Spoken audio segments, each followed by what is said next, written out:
Live from SEMA 2019, it is Fuel Cult. I'm Chris Hayes, and this is Patrick Tackett. Hi, everybody. Hey!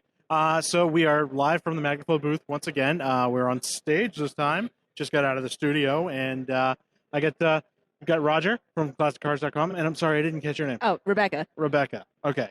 So ClassicCars.com. You guys move a few cars online.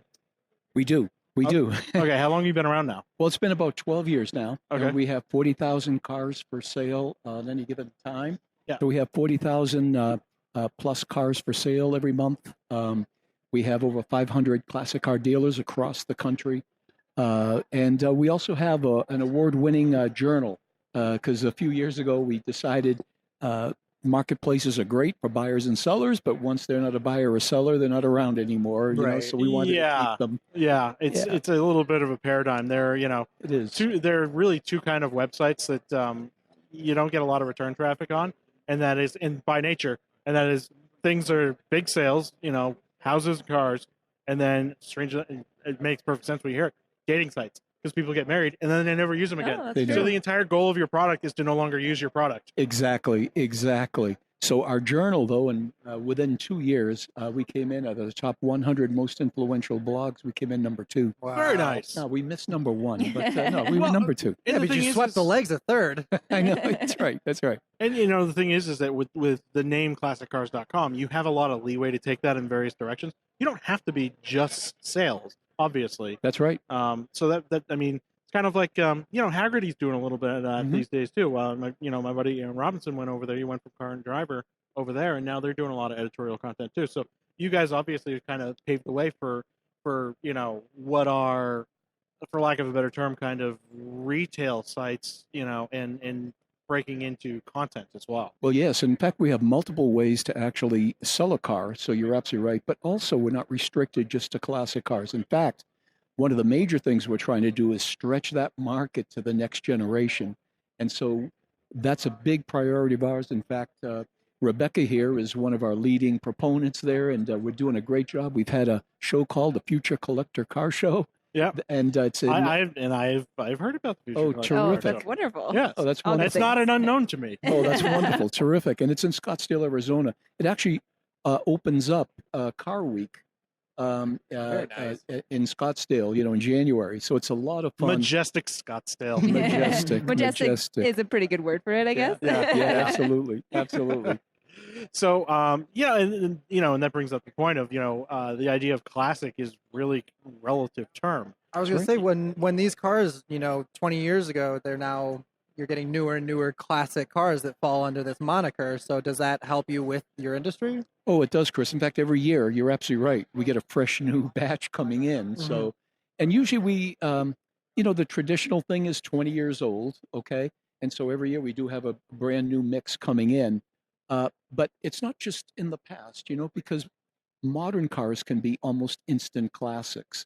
And people refer to them that way. That's And fair. that's another way that we You try have to stretch it out. Super limited run stuff. I mean, look at the crazy bubble inflated market around quote unquote limited edition Porsches. Absolutely. Absolutely. And and I make the argument, and everybody goes, "Oh, the limited edition Mustang," and I go, "It's no such thing." You weren't going to reference the remake of the Thunderbird? Oh no, Classic, instant classic. Yeah, instant classic. That's right up there with the SSR. Yep, exactly. Yeah. So instant and new classics. Yeah. You can have any one you want. So yeah, I mean, it's been interesting to watch this because now I'm seeing cars that were, relevant and new when I was a teenager now being called classics. Integra Type R's. I just saw an Integra Type R. It was about $100K when it went across the auction block. It Yep, did. a couple. Wow. Yeah. A couple of them now. One just about a year and a half ago, I think, for The first one, yeah. 62,000, Mhm. and now a couple of more, just more recently for $100,000. NSXs are moving up. Yep. Oh, and- absolutely. Well, it's all about that nostalgia, right? A lot of the value of these cars to us is based off of the nostalgia. Well, Yeah. we're getting old enough now to where we can look back at the things from when we were kids and go, oh, I can maybe swing that these days. Yeah, or dream You know, cars. And originally, And- when you were yeah. buying them, they were 10 or 20 grand because they were personal sales, so you could swing that as an adult. Versus when the car first came out, and you were, eyeballing the poster on your wall of it. Yeah, and by the way, not too different from my generation. Okay. No, no, it's just a No, product. In fact, not at all. We're more in digital. fact, it's absolutely It's a good- it's repetitious, right? exact- So It's a product almost of like the inevitability of aging. exactly, Yep. exactly. And for us, it was got real deep muscle on this cars and podcast. stuff like that. But yeah. So today it's more Japanese cars. For this next gen. Yeah. The Supras are really popular now. But we have a wonderful time at the show. And one of my biggest things is really to kind of introduce that slightly older crowd, to these young folks. And what we're finding, they have the same exact passion. It's just terrific. And people walk out of there like, this is great. They love to- Reinvigorated. They're Yep. reinvigorated. That's a great word for it. Yeah. So we're It's- really proud of it. So on that topic, you brought up, muscle cars. Obviously, in the early 2000s, we had a big boom of all this resto mod stuff. Where it was like every third door down the street was some new quasi questionable hot rod shop Right. that was producing stuff, and they were all selling cars, cranking them out all day long for 50 to 100K. Have you seen that market soften significantly?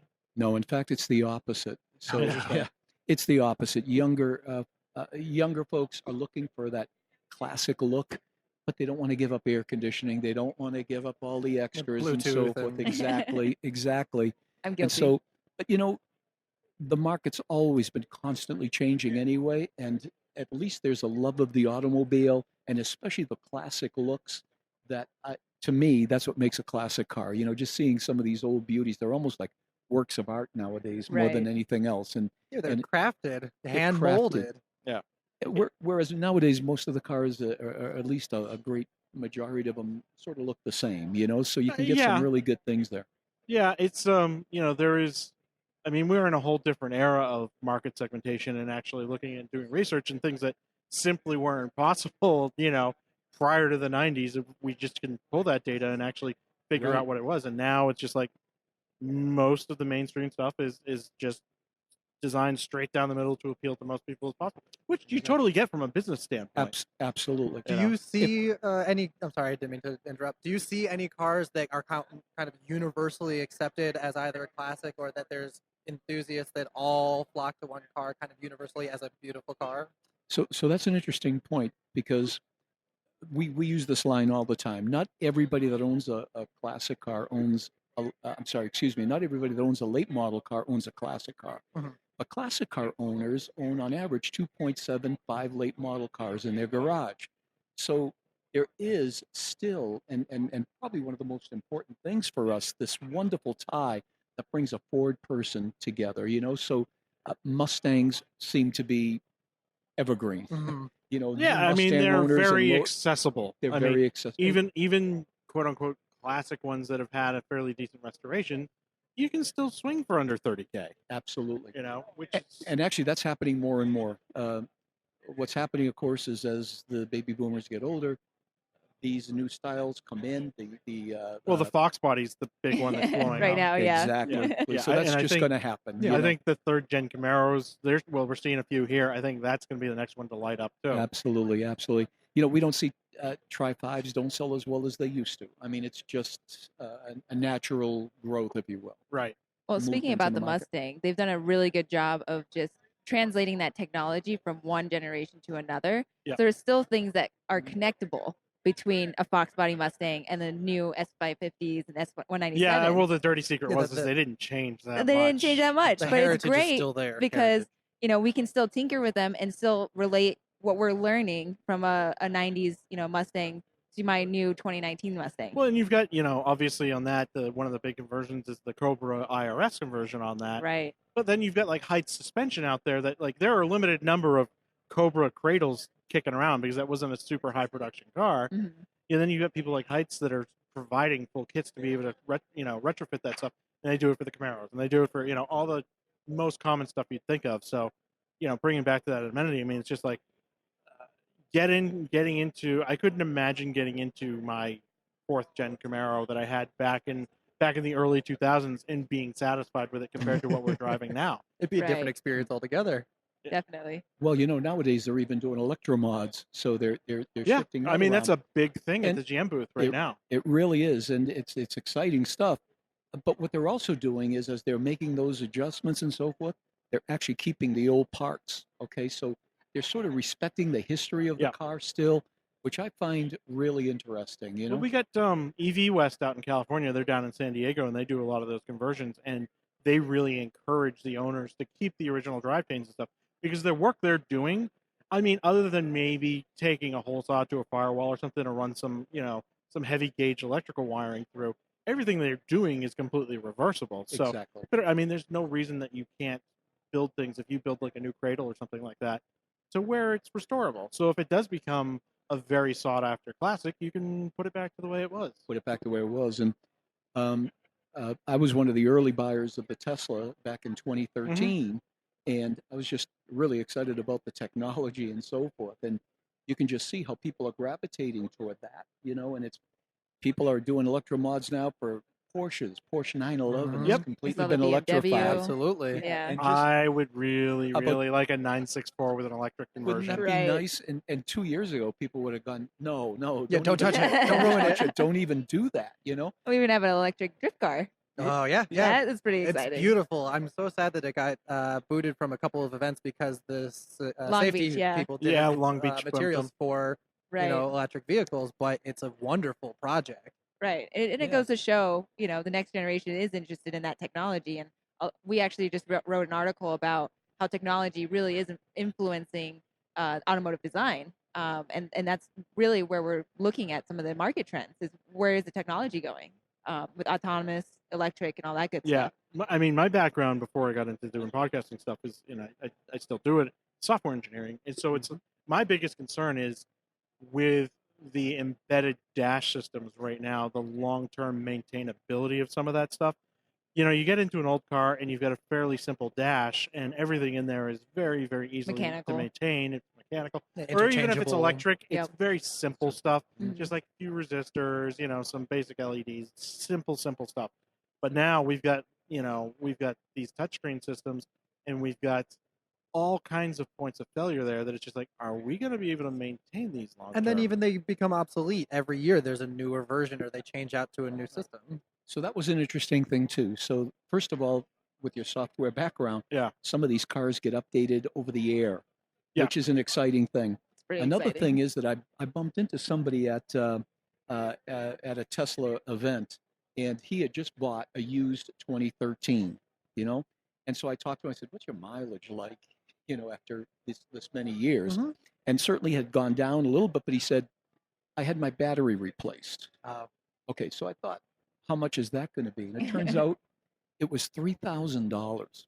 That's it. Yeah. And not only that, they boosted them because the original purchaser bought a 60. And Yeah, the boosted- 60 kilowatts don't the exist 60 anymore. don't exist Yeah. anymore. So guess Yeah. what? They upped them to 75 for $3,000. The car is absolutely, there's no rust. Yeah, you couldn't do there's an no- engine swap for Yeah, that. I do an was engine going to swap say for that. that, Can't right? get an LS for that. Exactly. So, and one other thing that you said, I think, is interesting too. Would you be satisfied driving your car from 2000? And I think as we move forward with all of these different new additions and so forth in all cars, I mean, every car, I don't know if that next generation or the generation after that will be happy with The that. big ones, the Mhm. big things that always get me when you go from an older car to a new one, headlights, number one. Mhm. We've made such huge Oh, my advances goodness. on that the first thing I do when I get into if I buy a car that doesn't have great headlights, first thing I do is headlight upgrade. Mm. The next one is kind of the touch points, the steering wheel, shifter, that kind of stuff. That's where you really, I mean, yes, you've got the big performance stuff, but if you're just running the grocery store and back, you don't really notice it. But you notice that like steering feel is drastically different now. Yeah, that's my loss too. Is you can't feel the road. There's no real interaction no. with what you're doing. Like Every- comfort over everything else. It It- numbs it. It makes It's interesting that empty. you talk about, the electric and all of the technology upgrades because honestly, I am in the market for a newer vehicle, but I'm not necessarily comfortable with something that I don't know how to fix. You know, Yeah. how am I supposed to, if a light bulb goes out, do I know how to open up that headlight and replace it? You It's know, like I don't know how to And Well, set the that- a good new news LED. is the good Yeah. news is they're almost all HID now, so you'll Mhm. probably Right. never have to Never do have it. to. So that's the plus side. But if there's a wiring issue, right? I don't know how to chase those gremlins. Mhm. So that also influences the collector car market because I'm more than likely to have a second vehicle Right. that still kind of satisfies that mechanical need, and it's my backup because I know every time that car is going to start up or it's going to have the same quirk that I remember from 2 years ago. Okay, so what are you actually Yeah. looking at right now in the market? I would love to have an all-electric vehicle, of course, but Yeah. I wanted the Honda E, but they didn't bring it to the States, so Mhm. I'm in a waiting phase at that point. You know what's a really good deal now, and you guys are in Arizona, right? Right. Yes. Short trip for you. Chevy Bolts are all coming off lease in California, and they're Oh. dirt cheap. Oh, that's a Interesting. great idea. Well, we also have a local manufacturer of electric vehicles called Nikola. Yep. So we're actually kind of looking at that because I think they're building a manufacturing facility in Arizona. Nice. So there's other opportunities definitely. So it's but it really actually escalates our collector car market. Yeah. So it's exciting. Yeah, I mean, there's room for all of this. I mean, it's just, we've got the autonomous car thing coming along, and we've got electric and everything. Mhm. But I think Leno probably put it most concisely in that he goes, look, just because cars came around, horses didn't disappear. It just Exactly they right. didn't become the primary mode of transportation. Mhm. So yeah, you can take it. You can take it out on the weekend. You might drive it to the track, do that sort of a thing. But it probably won't be your daily, and I'm fine with that. I mean, if you're just sitting in traffic, bumper to bumper, on your way to work in the morning anyway, screw it. I mean, do you still have your Model S? I do. You do. I do. I mean, I kept the old one. I bought a new oh, one. you 'cause I bought a wanted new to one. try- Yeah. He's Yeah. collecting them now. No, not actually, but I really, some of the new technology that's in yeah. it is just so incredible. And so I wanted to try it. And I tried ludicrous mode a few times and scared the absolute daylights out of folks. So Yeah. it's insanely fast. It's unbelievable. So, what are your thoughts on the Taycan? Rosa?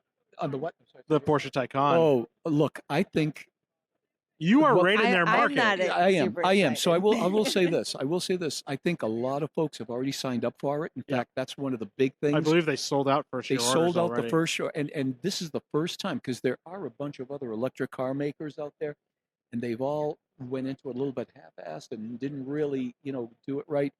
But Porsche's going to do it right, Yeah. and it's an iconic looking car. I think they've got the design right too. And they And I know a actually lot of my friends. Elon's feelings were hurt last week when they got their very drag time beaten They- by the Oh, by the that's Taycan. right. They yeah. They Porsche did. did a 2.5. The Model S only did 2.7. Gotcha. Yeah, Elon was pissed. But it is great to see other manufacturers getting on board and being competitive with Teslas of the world and so on and so forth because it's gonna push them to further their company. and Tesla needs to be pushed a little bit because I mean there are problems in that Definitely. organization. I mean, Oh. my biggest issue with them is just the build quality is widely varying on the Porsches or on the Teslas. Teslas rather. Yes, How were yours But they actually? cornered the market, so they so had my the first opportunity one- to work on that. my first one Yeah. was perfect. Yeah. And I mean that in every way. There were little problems, but really nothing big. I think it was like I call that like the Lexus attempt Exactly. of like when the LS 400 came out, they just had to get it perfect the first time out. Absolutely, and they did. And Yeah. and I'm telling you, you felt like $1 million. Their everything about the organization was really well run. But now they're selling so many Model Es that honestly, they don't have a dealer network like every other car maker has. That's distributed around the country. So they only have a few of them, and sometimes your wait might be 2 or 3 weeks. Yeah. But not very much can go wrong there either. So that's Yeah, another I mean, spot, You have a lot less moving parts. It's so much. It's funny that we resisted electric for so long because it's so much simpler overall. My goodness. I mean, this is the dual motor one. So I'm telling you, we have a front trunk, a back trunk. There's really nothing can break. My brakes last forever. Well, yeah, you're because probably of using regen all the I'm time, using right? regen all the time, and it's actually a game. If I'm going down a hill, I know just when to let off Yeah. the accelerator so I can just make a turn without touching the brake. So It's tires are your biggest wear item. it is. Yeah. It is. No oil changes. No oil Mhm. changes. No Are nothing. you? Did you put a 220 charger in the garage at home, or I did. you did? Okay. I Oh, did so you're almost set. immediately. Yeah, and that helped quite a bit. Again, it's another thing. Uh, every day I get up with a full tank. I was gonna ask. So his dad got the Volt, and he literally said he put one tank of gas in it He's had- since he's owned. He's the owned it for a vehicle. year, and he's put one tank of Oh my gas in goodness. his Volt. Were Oh you my that lucky in goodness. your setup? Have you, do you rotate your gas tank when you need to? Yeah, right. That's no, I don't have to. That's the beauty of it, Yeah. right? No, it's wonderful. I actually live kind of near work, He's so spoiled a little bit. Oh, yeah, just a little bit. I have an So hour commute, Yeah, and I don't have an electric vehicle yet, we so actually we're working on I was gonna it. say trade. we should Telling swap you. cars. Yeah. Carpool. Look at the leased ones in California. They're like down to like with under 20,000 miles. You can buy them for like $12,000 or $13,000. Really? Yeah. You know what's remarkable too in this rider share community and stuff? What a heck of a car to own and have free charging while you're doing that. Yeah. I mean, Yeah. 'cause some of the old ones are all grandfathered in. So the 12, 13, I think through the 12, 15, or 16 are all grandfathered into free supercharging. It was That's right. the so I was in traffic one day coming just leaving my place, and I saw there was a brand new M3 behind me. Brand new M3 with Uber and Lyft signs in the window. Oh my goodness. Mm-hmm. And I'm That like, Uber Black program, huh? oh yeah. Well, at the same time, it's just like, could you have possibly picked a worse I vehicle know. for Uber? Like, you're gonna average in LA maybe 12 miles to the gallon in the city. Exactly. That's my Yeah, and you're point. going Yeah. valley to valley, so it's not exactly a short drive. So yeah, that was that to me. I'm like, wow, somebody's got their priorities way out of whack. Exactly. So, okay, so back to classiccars.com. So obviously you've got the new content going up. What can people expect of the marketplace? How big has it gotten over the years? Well, like I said, we have 40,000 cars for sale. We have just under 3 million visitors, so potential buyers looking at the cars. So it's a very active marketplace. And we do have all different kinds of cars and also all different price ranges as well. So we have 7-figure cars on there, but we also have cars under 5,000. And some of those, project of course, cars. are parts cars, for the most part, of course. So it's that kind of a website that allows all levels to really participate in and get some good out of. If you're actually looking to move a vehicle, what's it? I assume there's probably a listing fee and things like that. There is. What does it actually cost to get your car on there? So for a for sale by owner, for an example, Yep. it's $99.99. It gets listed until sold. We also have a few upgrades for $49.95. So the most someone will pay is Premium $100. featured. Exactly. Yeah, that kind of stuff. Exactly. Yeah, keep you at the top of the list kind of Yeah, stuff. exactly. And we usually sell within 32 to 35 days. So I'm it's sure you have pretty a quick. very specific market that goes there. It's not like Auto Trader or something like that where you get kind of the general public. You get enthusiasts that are looking for stuff. Exactly. Well, you mentioned the name classiccars.com from the beginning. They're not coming in looking for radios or whatever, right? It's, so it's Yeah. very descriptive to begin with. And we have double opt-in folks in our emails, and Rebecca does a great job on our social media. So, we're really trying to expand that market to the younger crowd. That's real important to me personally, really, to help make that Well, that's happen. how you have to sustain it. I mean, I have a little bit of a two-part question, and if you have information on it, great. If not, I understand. With getting more access to Cuba, you have all these cars that haven't been touched in the last 30 or 40 years that have been either pieced together, people made their own parts for it, stuff like that. I know a lot of people on the U.S. side want to have access to those cars, or vice versa. Some people want to sell their cars so then they can at least put money towards something else. Do you have any views on those cars either becoming more popular, becoming more attractive to people? These were old Bel Airs, these were older 50s cars that they turned into rat rods and again pieced together to survive. Do you see a bump in that sector? So when it was first announced that we were able to go into Cuba, I got interviewed by USA Today, and I used a phrase saying this could be the world's biggest barn find. Mm-hmm. Yeah. It got me on the Today Show. I Just think I that actually one- remember when that Just happened. that Yeah. one line got me on the Today Show. Okay, so like anything else, I feel there are some cars there that are probably in garages that were preserved.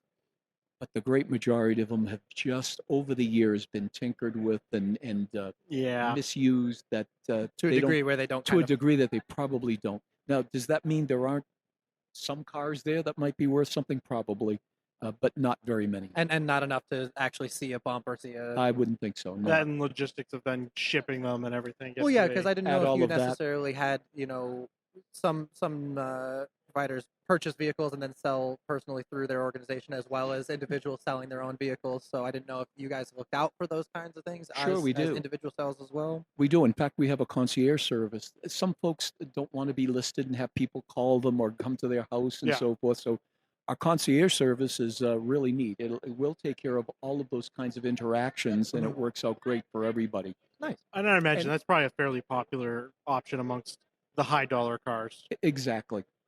A lot, and not even so much that. It's more of an age thing, I think. Yeah, I don't the have older time for they You are, this. don't want to sit on your Exactly. computer It's or on more your phone that all they day don't- every day. They don't want to mess with it. And also, as the generations getting older, widows and kids that inherit cars don't know them. Yeah. And they don't know enough to Or really don't even have a su- license. yeah, some of them don't.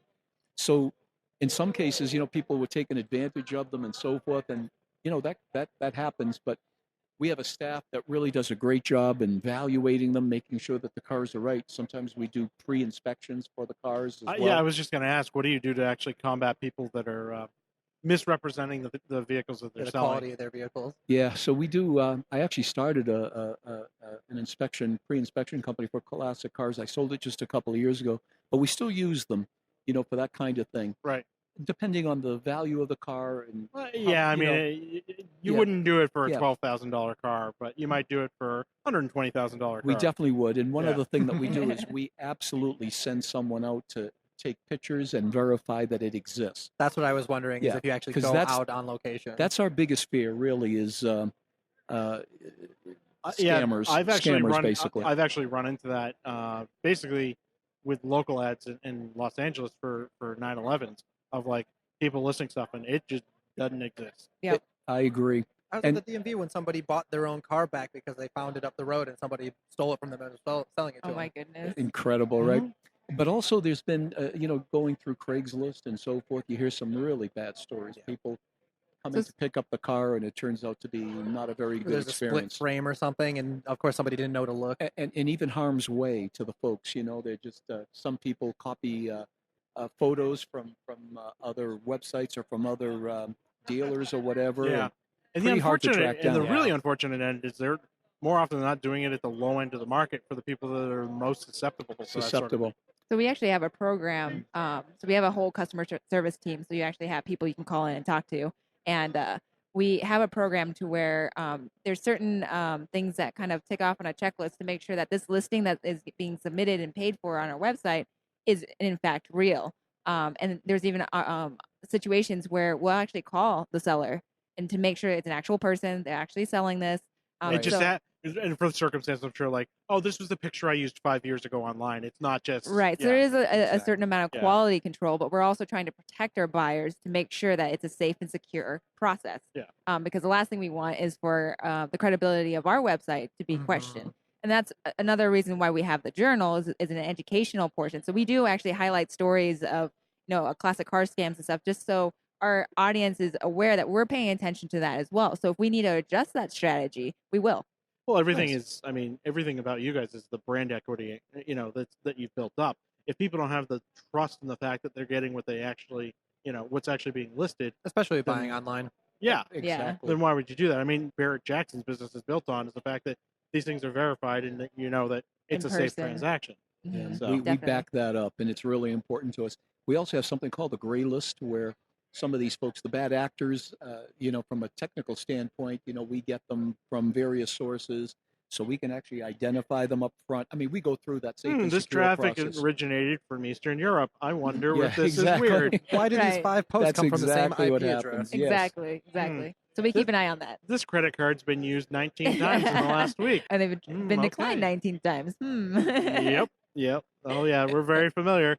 We deal with them all the time. And we also utilize our data to help our dealers, even some of the auctions and partners that we have, and that data is like search data, activity, behavioral data. Yeah, To show like top searches, you Yeah. know, that definitely shows market trends. I was going to Yeah. ask about the analytics you guys have on the back end of that because I mean, sure you have a wealth of information. You said you had about 3 million uniques. What is per that? month.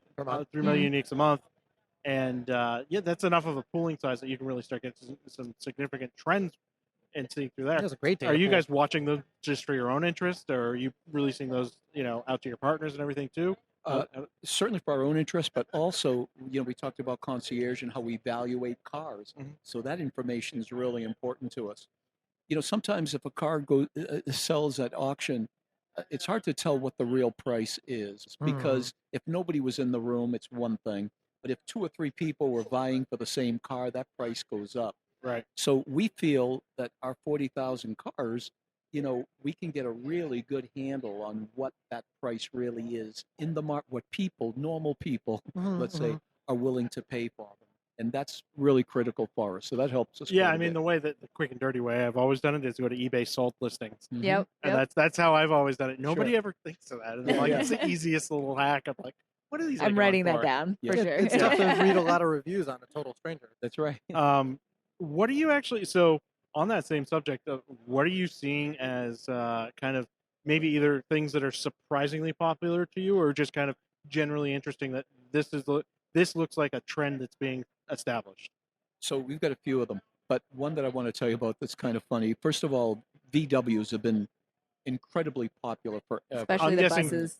First gen GTIs are Yeah, probably getting Golfs. real popular too. Unbelievable, right? Yeah.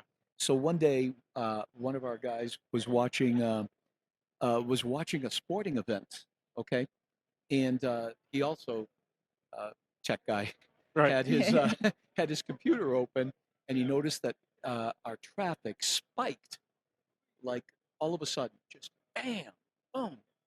So come to find out that an ad for the new VW van, electrified van, came on.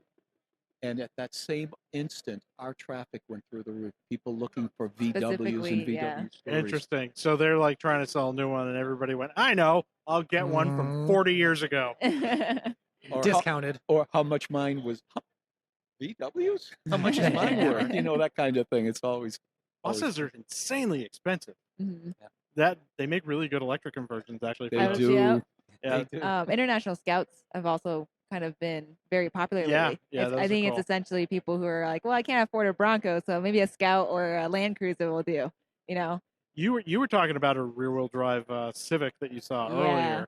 So clearly, you like some of the Japanese performance stuff. I'm a little bit of everything, but I do own Yeah. a Subaru, so I am more in the Japanese market as far as Mhm. education goes. But yeah, they've been going up in value as well, and we actually have some dealers that just post and list imported cars, so only right-hand drive cars. Yeah. So I'm literally looking for a cappuccino. Ooh. If everyone's got one, if you've ever Okay. heard of that. I know what a cappuccino is. Yeah. So yeah, I love the Japanese cars. Yeah. What about?